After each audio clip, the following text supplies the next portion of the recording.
So hello good morning guys. ಎದ್ದ ತಕ್ಷಣ ನಾನು ರೆಡಿಯಾಗಿ ಮನೆಗೆ ಅಡುಗೆ ಮಾಡಬೇಕಿತ್ತು. ಅಡುಗೆ ಮಾಡಿಕೊಂಡು ನಾನು ಫ್ಯಾನ್ ರಿಪೇರ್ ಮಾಡಿಸ್ಕೊಂಡು ನಾನು ಝೊಮ್ಯಾಟೋಗೆ ಹೋದೆ. ಅಲ್ಲಿ ನೋಡ್ರಿ ನನ್ನ ಕರ್ಮ ಹೆಂಗೈತೆ ಅಂದರೆ first order late, second order late, third order late. ಅದಾದಮೇಲೆ ಮಳೆ ಸ್ಟಾರ್ಟ್ ಆಯಿತು. ಸರಿ ಅಂತ ನಾನು ಮನೆಗೆ ಬರ್ತಾ ಅಲ್ಲಿ ಪೊಲೀಸವ್ರು ನಿಂತಿದ್ರು. ನಾನು ನೋಡಿದ್ರೆ ನಾನು ಹೆಲ್ಮೆಟ್ನ ಅಪಾರ್ಟ್ಮೆಂಟಲ್ಲೇ ಮರ್ತೋಗ್ಬಿಟ್ಟಿದ್ದೀನಿ. ಸರಿ ಅಂತ 3 ಕಿಲೋಮೀಟರ್ ಮತ್ತೆ ಹೋಗಿ ಅದನ್ನು ತೊಗೊಂಬಂದೆ. ಮನೆಗೆ ಬರ್ತಾ ಮನೆಗೆ ಬಿಸ್ಕೆಟ್ ತೊಗೊಂಬಂದು ಆಮೇಲೆ ನಮ್ಮ ಫ್ರೆಂಡ್ಸ್ ಎಲ್ಲ ಬಂದರು. ನಾವು ಸ್ವಲ್ಪ ಹೊತ್ತು ಟೈಮ್ ಪಾಸ್ ಮಾಡಿಕೊಂಡು ನಮ್ಮ ಮನೇಲೇ ಇದ್ರಿ. ನಮ್ಮ ಮಚ್ಚಂಗಂತೂ ಫುಲ್ಲು ರೇಕ್ಸ್ ಬಿಸಾಕಿದ್ದೀರಿ. ನಮ್ಮ ಮಚ್ಚ ಪಾಪ ಸೋಡಾ ಎಲ್ಲ ಬಿಚ್ಚೋಯ್ತು.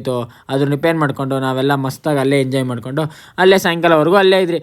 ಅದಾದಮೇಲೆ ನಾನು ಹೋಗಿದ್ದು ಸ್ವಿಗ್ಗಿಗೆ. ಏನಕ್ಕೆ ಅಂದರೆ ಸ್ವಿಗ್ಗಿಯಲ್ಲಿ ಇವತ್ತು 95 ರುಪೀಸ್ ಸರ್ಜ್ ಬೋನಸ್ ಆಫರ್ ಇತ್ತು.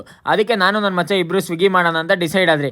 ನನ್ನ ಮಚ್ಚನೂ ನನ್ನ ಜೊತೆಲೇ ಇದ್ದ. ನಾವೆಷ್ಟೇ ದೂರ ಹೋದರೂ ನಮಗೆ 95ಕ್ಕಿಂತ ಜಾಸ್ತಿನೇ ಕೊಡ್ತಾಯಿದ್ರು. 300 ಮೀಟರ್ಸ್ ಹೋದರೂ 95 ರುಪೀಸ್ಗಿಂತ ಜಾಸ್ತಿ ಕೊಡ್ತಾಯಿದ್ರು. ಸರಿ ಅಂತ ನಾವು ಫುಲ್ಲು ಇನ್ಕಮ್ ಮಾಡಿದ್ರಿ. 1200 ಮಾಡಿಕೊಂಡು ಲಾಸ್ಟಲ್ಲಿ ಬರ್ತಾ ನನ್ನ ಕಾಲ್ ಟ್ವಿಸ್ಟ್ ಆಗೋಯ್ತು. ಸರಿ ಅಂತ ನಾನು ಏನು ಮಾಡೋಕ್ಕಾಗುತ್ತೆ ಅಂದರೂ 2 ಆರ್ಡರ್ ಮಾಡಬೇಕಿತ್ತು. 2 ಆರ್ಡರ್ ಮಾಡಿದೆ. ಆ ಮಳೆಯಲ್ಲಂತೂ ನಡೆಯೋಕ್ಕಾಗ್ತಾಯಿಲ್ಲ. ನನ್ನ ಕಾಲ್ full twist ಆಗೋಗೈತೆ.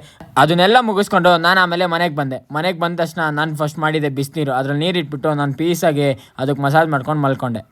Okay guys, next ಬ್ಲಾಗಲ್ಲಿ ಸಿಗೋಣ.